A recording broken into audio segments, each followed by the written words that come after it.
Bonsoir. Bonsoir. Alors, le livre d'or est à quel niveau? Parce qu'on l'a fait circuler. Ah, bon, alors il faut qu'il parcourt encore. Voilà, pour les retardataires, en fait, on a proposé que vous signiez, vous mettiez un petit mot qui nous fait chaud au cœur, qui nous fait chaud au cœur, parce que cette année, vous l'avez remarqué, les sorties ne se faisaient plus par le hall, et du coup, on avait un cahier un peu vide. Donc voilà, si vous pouvez marquer vos impressions sur ce livre d'or, c'est avec bonheur que nous lirons vos mots. Donc les contraintes sanitaires nous ont aussi privés de tous ces échanges, parce que les années précédentes, on était avides de vos réactions, de vos altercations aussi, de vos émotions partagées dans ce hall, et ça nous a vraiment énormément manqué, énormément privé. Donc ce soir, on est particulièrement heureux, ravis, l'association, de vous voir encore nombreux pour cette dernière séance. Je voudrais tout de suite dire un grand merci à l'équipe du cinéma, parce que vraiment ils vivent des moments pas faciles. C'est difficile le retour dans les salles obscures, et vraiment je voudrais remercier particulièrement l'équipe de Laurent Mossé, et je voudrais remercier Laurent et Virginie, et j'aimerais bien qu'ils viennent là. Vraiment, merci à eux. Vous savez que généralement dans la France entière, il y a une baisse de 30% des fréquentations. Donc c'est vraiment pas facile, et pour avoir été au festival de Cavaillon la semaine dernière, ils ont eu 50% de fréquentation en moins.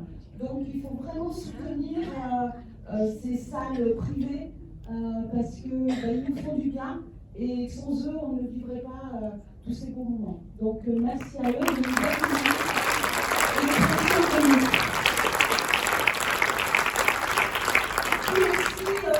Vraiment des remerciements appuyés à toute l'équipe des bénévoles. Ils ont plein de courage, et alors je leur annonce que dès mercredi, on repart pour le prochain festival. Donc vraiment, vous les soutenir fortement.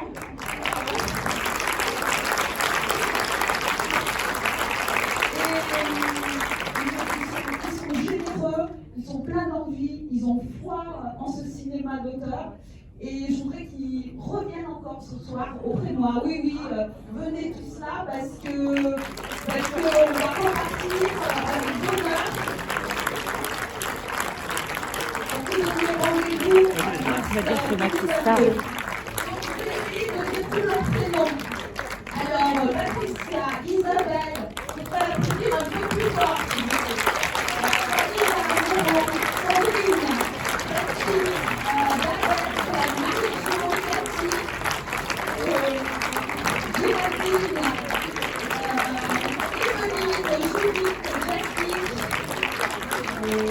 Sandrine,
alors on a les pieds en miettes, les yeux cernés, vous l'avez bien vu, mais le sourire accroché, je crois, parce que vraiment ce cinéma, c'est une matière vivante, incandescente, qui vous emporte, qui vous aimante, qui vous rentre dans l'intime sans crier garde. Et on a essayé d'avoir un petit symbole dans les cheveux, dans les pieds, sur les chemises, au cou, parce qu'on a été vraiment saisis par Mila et par ce dernier chapitre. Je crois que c'était un de nos films préférés. Et ce dernier chapitre, au détour d'une plage, nous a fait chavirer. Donc on voulait rendre un hommage à Mila, ce premier film australien qui nous a vraiment... ça a été un de nos coups de cœur, je crois, pouvoir le dire, hein, pour cette programmation. Une semaine vraiment étoile filante. On n'a pas pu passer les jours en votre compagnie. Tatouée de rencontres, alors avec notre marraine qui a été adorable, engagée, présente avec les frères Boukarma. On est fans de leur cinéma et on pense que ce sont peut-être des réalisateurs d'avenir. En tous les cas, voilà, on était ravis de les recevoir. Ismaël El Iraki, le réalisateur de mon premier film, si vous ne l'avez pas vu, Burning Casablanca, Zanka Contact, qui va sortir, qui était touchant de sincérité et de ses blessures aussi, puisque c'est un rescapé du Bataclan et qu'il a mis tout ça dans ce film-là. Donc ce film a été une avant-première. Vraiment, n'hésitez pas, si vous ne l'avez pas vu, vraiment n'hésitez pas à aller le découvrir, je crois, dès la semaine prochaine, il me semble, qu'il sort. Le 3 novembre au plus tard, donc dans un mois. Voilà. Des rencontres aussi avec le directeur adjoint de la prison, hein, Monsieur Souleymane Gassine, qui nous a vraiment stupéfiés et qui est un monsieur au parcours de réfugié, qui a été réfugié politique, qui a été accueilli en France, qui ne savait pas parler le français, qui a réussi à obtenir ses papiers, qui a fait des études et qui est devenu directeur adjoint donc, de la pénitentiaire. Et pour lui, sa phrase, c'est pas parce que les détenus sont privés de liberté qu'ils doivent être privés de culture. Donc on est particulièrement touchés que ce directeur adjoint soit celui du centre de détention de Salon. Ça nous permet de jolis partenariats avec la prison. Et puis les tout petits des maternelles, vraiment ça a été un gros coup de cœur quand ils ont chanté leur comptine des petits loups, n'est-ce pas Babette? Et vraiment tout à fait charmant. Voilà, les collégiens de Vitrolles aussi, révoltés par le sort d'Antigone. Une rencontre aussi avec les collégiens d'Aiguière qui étaient venus voir Joseph et qui ont été aussi révoltés par les camps d'Argelès et la manière dont on avait accueilli ces réfugiés après la guerre d'Espagne. Et merci à René, d'avoir porté témoignage de sa famille qui a connu ces camps-là, sa famille républicaine qui s'est réfugiée. Donc je pense que ça a été un message, un témoignage qu'ils ont apprécié avant la projection. Les lycéens aussi ont collé à Yuri la poésie de Gagarine. Les élèves officiers qui se sont interrogés sur l'éthique, la grâce, la culpabilité ou l'innocence de Daniel dans la communion. Merci aussi à William du Portail Coucou pour cette soirée inoubliable qui nous a mis du baume au cœur avec ce reggae et ces petits vieux incroyables qui avaient des têtes improbables et qui étaient encore là, vivants, à vouloir faire de la musique.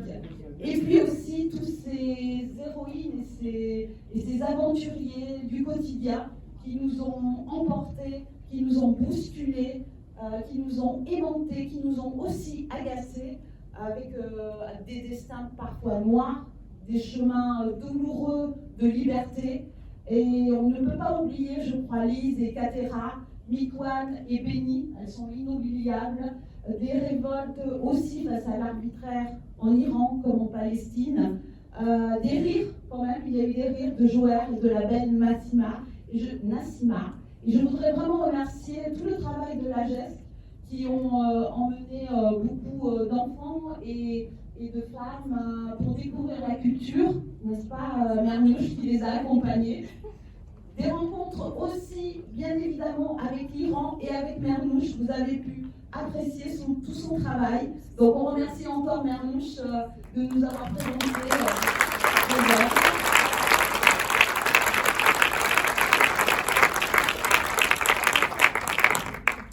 Je dois dire que j'ai été séduite, moi, pour ma part, par Jimpa. Il y a un charme fou, Bastien, hein, Jimpa. Quand tu veux, tu le fais venir, parce que c'est aussi un acteur et un réalisateur, donc quand tu veux, hein, tu le fais venir à Salon.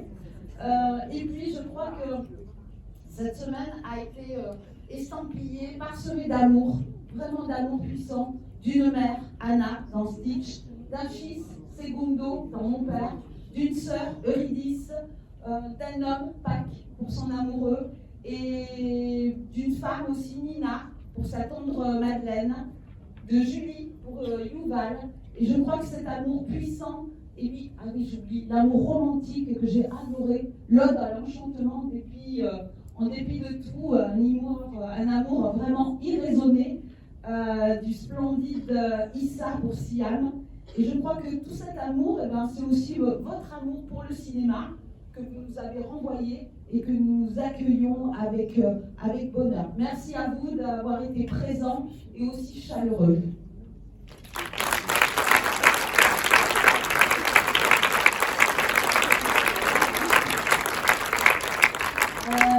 On a osé un festival en septembre, en dépit de tout, monsieur le premier adjoint. Merci vraiment parce que la ville de Salon a été au petit soin pour nous. Donc c'est aussi grâce à la ville de Salon-de-Provence que nous avons pu réussir ce festival et de nous avoir prêté ce château à la soirée d'ouverture. Ça a été juste un bonheur et un symbole parfait de notre festival. On a bien sûr eu des difficultés à faire venir les lycéens. D'habitude, ils sont 1900. Là, avec leur rentrée un peu difficile, ils n'étaient que 700. Mais pour autant, nous sommes particulièrement contents d'avoir quand même accueilli 7344 festivaliers. Et vraiment, pour nous, c'est une réussite.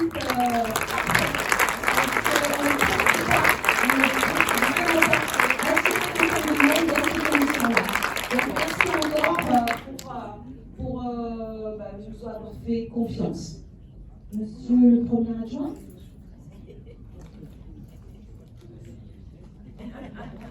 Michel. Madame la Présidente, on était au lycée ensemble. Oui, même plus petit. On a toujours été l'un contre l'autre, un peu politique. La culture est ensemble. Madame la Présidente et chers amis, je suis heureux de participer à cette soirée de clôture. Soirée de clôture sur le ton de l'amitié, sur le ton du plaisir d'avoir passé 10 jours avec des films merveilleux, avoir découvert beaucoup de monde, avoir des échanges riches, comme la présidente vous l'a signalé. Merci à vous, public, d'être venus, 7000 et quelques au cours de cette dizaine. Merci de redécouvrir les salles obscures. Merci à la direction du cinéma de nous accueillir, d'accueillir ce festival et d'être toujours là. Et voilà, le cinéma, c'est la vie, donc je vous engage à continuer à participer, à venir voir tout ce qui est proposé dans ces cinémas ici et bientôt dans le cinéma de la Place Morvan, donc on espère l'ouverture très prochaine. Merci surtout aux bénévoles qui ils sont nombreux, toutes souriants et souriantes. La parité n'est pas trop, mais bon, c'est comme ça. Ils ont été là, toute la dizaine de jours pour vous accueillir, pour organiser, pour préparer, et puis surtout ils ont travaillé parce qu'il a fallu l'organiser ce festival, ça ne se fait pas comme ça. Et quand j'entends que le prochain festival reprendra ses dates normales du mois de mars, ça veut dire, messieurs, dames, que vous avez quelques mois pour préparer un nouveau festival. Donc ne vous reposez pas trop la semaine prochaine, il va falloir retourner, comme on dit, au Turben très rapidement. Voilà, en tout cas, merci à tous, on peut les applaudir parce qu'ils sont l'image de ce festival. Un festival unique, un festival qui a chaque année son grand succès, un festival qui a la volonté de réussir dans des conditions comme cette période difficile. Et un des points forts de la culture de la ville de Salon-de-Provence, on y tient beaucoup et on est avec vous et continuez à nous réjouir et à nous faire plaisir. Merci.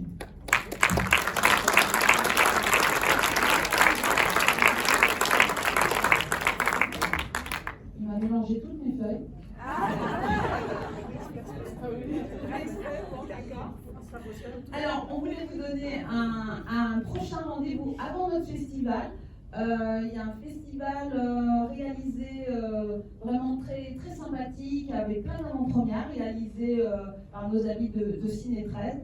Et il se déroulera, alors c'est le festival d'automne, qui a été un peu repoussé, mais quand même il reste toujours en automne, puisque c'est, je crois, le 7 décembre, commence le 7 décembre jusqu'au 13 décembre. Voilà, donc si vous avez envie encore de plein de découvertes, rendez-vous le 7 décembre au cinéma.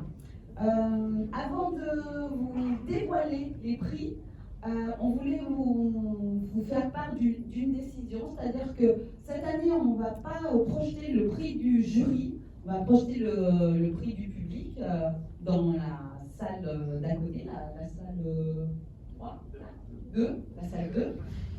Mais cette année, on a décidé de projeter dans cette salle l'orphelinat de Sharbanou Sadat, qui est une réalisatrice afghane. Alors c'est une petite goutte dans un océan, c'est pour soutenir ces femmes, ces artistes afghans. Elle a été, je crois, exfiltrée depuis un mois, donc elle est hors de danger. Mais nous tenions vraiment à rendre hommage à ce peuple afghan, à ces femmes et à ces jeunes filles et à ces artistes qui subissent la dictature d'un régime qui leur veut beaucoup de mal.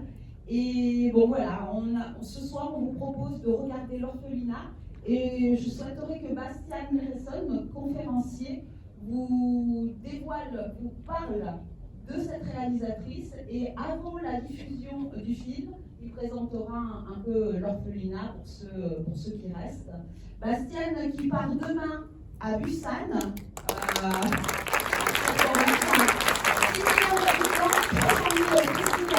Et nous, on l'a ce soir encore. Donc, merci, Bastien. Merci beaucoup. Merci. Bravo, merci. Merci également au public d'avoir été aussi nombreux pendant cette semaine absolument incroyable, encore une fois. Merci pour votre curiosité d'avoir été là. L'Afghanistan, effectivement, donc c'est un choix, bravo de l'avoir repris. Vous n'êtes pas sans le savoir qu'il passe des choses en Afghanistan. Afghanistan, un pays de 37 millions d'habitants, avec des terres de 652 230 km², tout juste juxtaposés par des pays comme l'Iran, la Chine, ou des pays moins connus, malheureusement méconnus, comme l'Ouzbékistan, Turkménistan, Tadjikistan. Un pays incroyable, l'un des berceaux de l'humanité. On y a retrouvé des traces des premiers humains à plus de 100 000 années en arrière. Un pays d'une richesse culturelle incroyable, un carrefour absolument primordial pour la route de la soie pendant des siècles, un carrefour également pour les grands conquérants qui voulaient s'en prendre à l'Inde. Alexandre le Grand est passé par là, Genghis Khan est passé par là. Un pays qui a, encore une fois, une culture de la peinture, de la danse, de la musique traditionnelle incroyable. Un pays que nous, occidentaux, on connaît malheureusement pour le discours de George W. Bush le 7 octobre 2001, qui a décidé de déclencher une nouvelle guerre en Afghanistan, parce que, bien suite aux attentats, il allait s'en prendre à Osama Ben Laden. Et une guerre qui aura duré 19 ans, 10 mois et 23 jours, qui aura coûté 2 milliards 261 millions de dollars, qui aura coûté surtout la vie à 160 000 Afghans et 50 000 soldats de la coalition. Voilà pourquoi on connaît ce pays. Pour des générations plus jeunes, des spectateurs, spectatrices plus jeunes dans la salle, vous connaissez peut-être ce pays pour avoir été matraqué quasiment minute par minute, au moins doute, pour savoir à quelle heure, combien de personnes françaises allaient pouvoir partir de ce pays.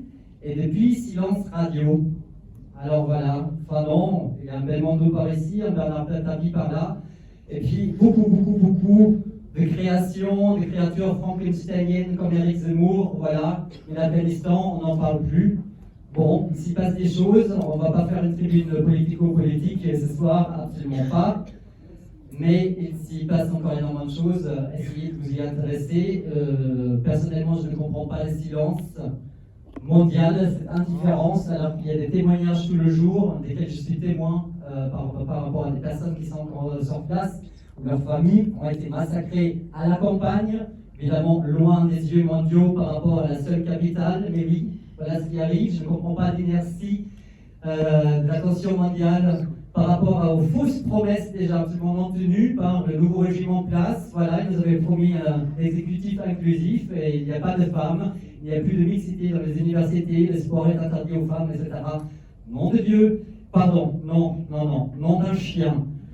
Est-ce que l'histoire va encore se répéter? Est-ce que l'humanité ne va jamais rien apprendre de tout cela? Bref, ici, ce soir, ce qui a été décidé, ce n'est qu'une goutte d'eau. Mais voilà, un grain de sable, et d'autres grains de sable peuvent peut-être construire un jour une plage. Peut-être nous attirerons l'attention sur quelque chose dont vous n'étiez pas forcément au courant. Peut-être que vous vous intéresserez et vous pourrez tendre la main par rapport à des réfugiés qui sont arrivés, qui cherchent refuge maintenant en France. Bref, c'est une goutte d'eau, mais absolument nécessaire. Et nous, on met un focus sur la culture qui a existé ces dernières années avec l'émergence effectivement de réalisatrices. Et j'ai eu la chance de pouvoir en accompagner ces dernières années. Il y avait une vraie émergence. J'ai accompagné une dame comme Roya Sadat, qui a fait un film merveilleux que j'ai présenté dans un festival, qui a gagné des prix, mais surtout qui était la directrice d'un festival pour femmes, un festival de films de femmes pour les femmes à Herat. Elle a été menacée de vie, elle a échappé à je ne sais pas combien d'attentats par jour. Elle a réussi à s'exfiltrer, elle est actuellement aux États-Unis. J'ai accompagné une dame comme Sarah Karami, qui a fait un premier long-métrage, qui a été diffusé également dans des festivals, que vous connaissez peut-être parce que sa vidéo est devenue virale, parce qu'elle s'est filmée en train de tenter de fuir le pays. La France n'a rien pu faire pour elle, mais elle a été sauvée par la Slovaquie, voilà, et elle a décidé non pas d'exfiltrer son compagnon qui a dit qu'il allait rester. En fait, elle a réussi à exfiltrer 11 de ses cousines, sœurs et autres femmes pour le mettre en sécurité en Slovaquie. Elle tenait à revenir en Afghanistan parce qu'elle a dit s'il faut mourir pour mon pays, je mourrai. Et il y a des gens qui lui ont dit non, tu seras plus utile de l'étranger. Donc tout le jour, elle s'organise pour sortir notamment des artistes et des intellectuels, des gens dans ce pays pour tenter de reconstruire un autre moment. Et puis, Charbanou, effectivement, Sadat, la réalisatrice de l'Orphelinat, que vous allez voir, on a tenté de la sortir pendant des semaines et des semaines. Elle était retournée en Afghanistan pour voir sa famille, s'est retrouvée coincée là-bas. Et heureusement, avec l'appui de ses traducteurs français, eh bien, elle est sortie saine et sauve le mois dernier. Elle est à Paris actuellement. Et toutes ces femmes réalisatrices sont en train de créer un collectif justement pour se battre au nom de la culture, au nom des femmes en Afghanistan, en essayant de tout faire. Voilà, notre bout d'eau, ce sera l'orphelinat. Et ce sera très important.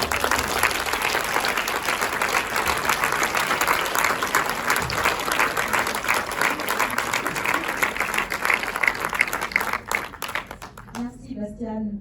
Alors, on va passer le prix des lycéens. Cette année, il a été compliqué. Vous avez vu, on n'a pas pu voter. On a voté en ligne. On a quand même eu 1204 votes, c'est ça, Louis, en ligne. Donc, c'est plutôt significatif pour le prix du public. Mais les lycéens n'ont pas pu voter. Mais en définitive, ils nous ont quand même, Marie-Jo, si tu veux. Nous ont quand même un peu dit leur impression sur deux films qu'ils ont particulièrement appréciés. Alors autant, c'est pas un prix spécial, mais c'est une mention spéciale à ces deux films. Tout à fait. Oui, comme c'était un peu compliqué le vote en ligne, on les a écoutés, on a interrogé leurs professeurs. Et il y a deux films quand même qui sortent du lot, c'est Oscar et Lily et Antigone, à qui on a donc décidé de faire une mention spéciale. Voilà. De films qui parlent de réfugiés, encore. Voilà. Après, pour les tout petits, alors pareil, pour les tout petits, on n'a pas non plus, Evelyne, on ne les fait pas voter, mais on a eu aussi des réactions. Je crois que Claudine, on a eu des réactions des maîtresses, et on peut peut-être dire ce qu'ils ont apprécié, l'ambiance aussi pour tous ces petits de la maternelle à l'élémentaire. Merci. Bonsoir.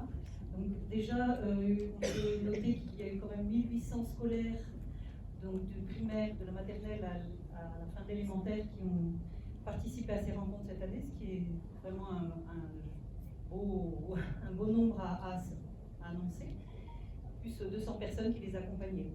Ils ont particulièrement apprécié donc, le premier film qui était Loup tendre et loufoque pour les tout petits, de la maternelle. Pour le cycle 2, il y avait un film qui s'appelait Bonjour le monde, qui était un film d'animation que je recommande à tout le monde, absolument magnifique, où les animaux étaient fabriqués en volume à partir de papier mâché, qui racontait la vie dans une mare en amont. Loup tendre et loufoque était une suite de petits films très drôles. Et le dernier film était pour les dernières classes de l'élémentaire. Et j'ai un méchant trou. Jacob et les chiens qui parlent, pardon. Qui était un film d'animation étranger, mais qui a aussi recueilli leur contentement. Voilà. Les enfants ont mis une note au film et en fait.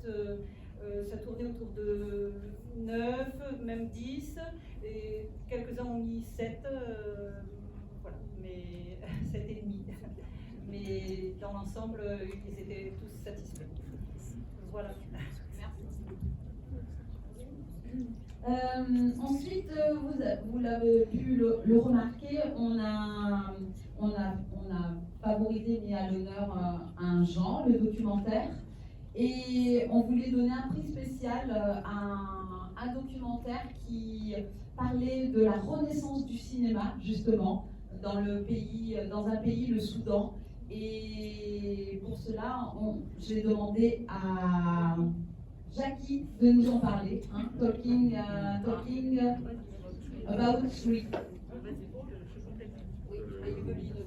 Oui, bonsoir. Oui, ce film, on n'a pas l'habitude effectivement de sélectionner des documentaires, mais celui-ci parle du cinéma et de la tentative de faire renaître le cinéma au Soudan après peut-être une trentaine d'années de dictature islamiste. Parce que le Soudan, avant cela, a eu une histoire avec le cinéma. Il y avait à Khartoum des cinémas. Aujourd'hui, ils sont en piteux état, mais ils ont existé. Il y avait une culture cinéma au Soudan à une époque. Et donc, dans ce documentaire, nous avons 4 joyeux drilles, mais qui ont un certain âge déjà, un âge bien avancé. Septuagénaires. Mais qui sont particulièrement enthousiastes et on va les suivre à travers un road movie. Ils vont tout tenter. Avec beaucoup de flegme aussi, mais beaucoup d'humour. Mais ils vont vraiment tout tenter pour essayer de réouvrir un cinéma et d'offrir une séance d'un film de Charlie Chaplin à Khartoum. Voilà. Oui. En complément de ce que dit Evelyne, il faut savoir qu'au-delà de ça, ils font aussi du cinéma itinérant.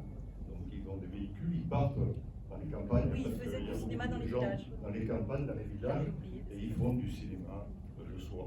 Voilà. Ce sont d'anciens réalisateurs d'ailleurs. Oui, et ces gens ont beaucoup de punch, ils sont assez âgés, vous l'avez compris, on vous l'a dit, mais ils ont beaucoup de volonté pour réussir. Voilà, ils ont la foi. Voilà. Donc si vous pouvez retrouver ce documentaire sur les plateformes, n'hésitez pas, il est tout à fait séduisant. Le court-métrage. Alors, le court-métrage a été attribué à Pile Poil de Lauriane Escarpé et qui est en César 2020 du court-métrage et qui est en train de préparer son premier film. Donc, on l'attend avec intérêt. Et puis, le prix du jury. Alors, le prix du jury a été attribué cette année à la loi de Téhéran. Je ne sais pas si vous avez eu l'occasion de voir ce film. Un film étonnant, détonnant. Vraiment, il nous a saisis. Et Bastien, peut-être tu peux revenir, pour ceux qui ne l'ont pas vu, tu peux peut-être revenir nous en parler. Ça va, vous êtes toujours debout? Ça va bien? Vous voyez mon tour en fait. Très bien. J'ai essayé de faire moins long, mais ça va être compliqué. La loi de Téhéran, Mamoun, je dirais au nom du réalisateur, merci. Je pense qu'il sera très content. Effectivement, c'est un film étonnant. Pour celles et ceux qui ne l'auraient pas encore vu, je vous incite à le voir, légalement, évidemment. Un jeune réalisateur, c'était son deuxième long métrage seulement, il a 32 ans et quelle pêche, non, d'un chien, vraiment un dynamisme totalement fou. Mais un film que je définirais très rapidement extrêmement rare déjà. Personnellement, je le classe parmi quelques chefs-d'œuvre du cinéma dit commercial, mais qui a des choses à dire, du côté d'un Steven Spielberg, par exemple, voilà, qui fait E.T. et on croit que c'est un film pour extraterrestres, et en fait, il raconte la vie de Jésus qui descend sur terre, il fait bien, il repart dans un faisceau de lumière. Voilà. Un film comme The Host, de Bong Joon-ho qui a fait Parasite. Alors on se dit, voilà, un film de monstre. Alors j'avais beaucoup de gens des cinémas de la RSC qui ont dit, oh non, il y a des tentacules et tout ça, ça ne me parle pas du tout. Alors que ça parle des massacres des étudiants à Gwangju en 1980. Voilà, encore un film dit de genre, en fait, qui parle de tout à fait autre chose. Et la loi de Téhéran, c'est ça, en fait, un polar burné, j'allais dire, mais ça se dit pas ici, un polar péchu, allez, voilà, mais qui on dit beaucoup sur la société iranienne. Et effectivement, un polar nécessaire, en fait. Alors nous, on a eu les caméras récemment braqués sur le 18e avec les consommateurs de crack, etc. Qu'est-ce qu'on fait? On va le bulldozer, etc. Bon, bref. Effectivement, le crack qui commence à devenir un problème en France. Il y avait 20 000 consommateurs en 2010, et c'était 60 000 officiellement recensés en 2017, et il se passe quelque chose. Ça représente 0,042% de la population française. Oui, je pique comme mon introduction d'hier soir, mais bon. En Iran, il y a 8% de la population actuelle qui sont consommateurs de crack, 6,5 millions de consommateurs.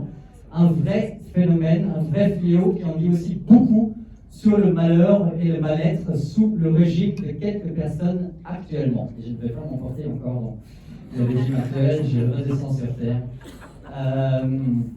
Et un film courageux, parce que pour faire un tel film, eh bien, il faut être péchu aussi, pour ne pas dire un autre mot.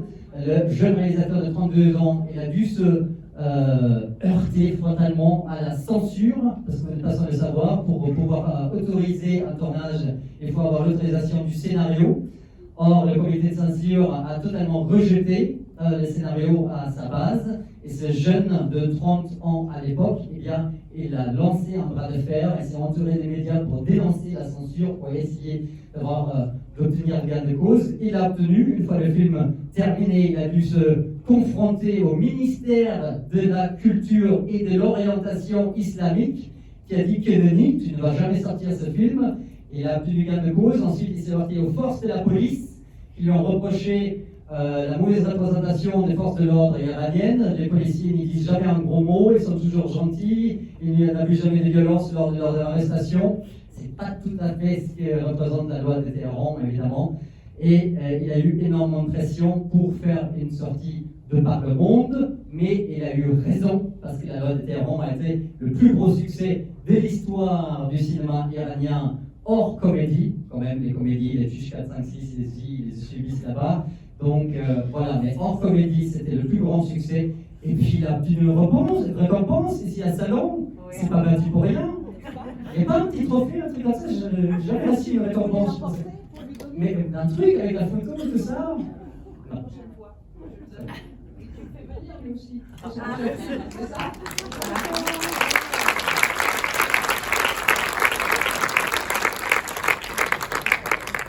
Et donc le prix du public a été attribué à un film qui a été aussi un de nos coups de cœur, vraiment, Béni, voilà, le film allemand de Nora. Alors, je sais pas comment ça se prononce, Finkelstein. Bon, d'accord. Mais en tous les cas, c'est un premier film. Deux mots sur la fabrication de ce film.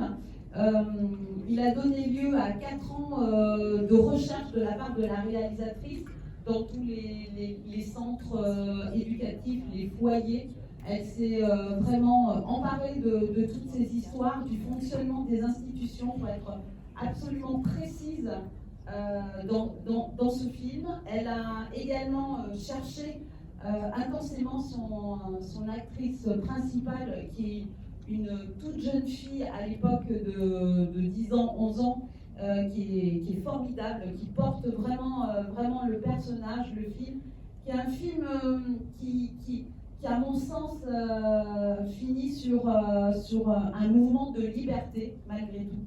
Et Elena Zelder, en fait, non, Zengel, voilà, Elena Zengel, a été trouvée à partir d'un casting, et la réalisatrice dit d'elle que quand elle lui a fait préparer des scènes où elle devait montrer son agressivité, par rapport aux autres enfants, aux autres jeunes, petites filles qui montraient plutôt un aspect d'enfant gâté, elle avait dans les yeux, et vous allez le voir tout à l'heure, dans les yeux toute la fragilité et toute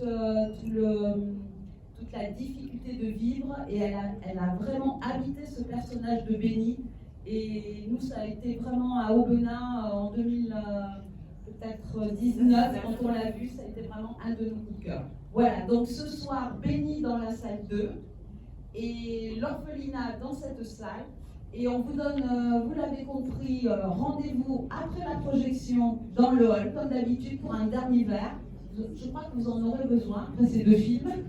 Et puis rendez-vous fin mars pour notre prochain festival. Merci à tous.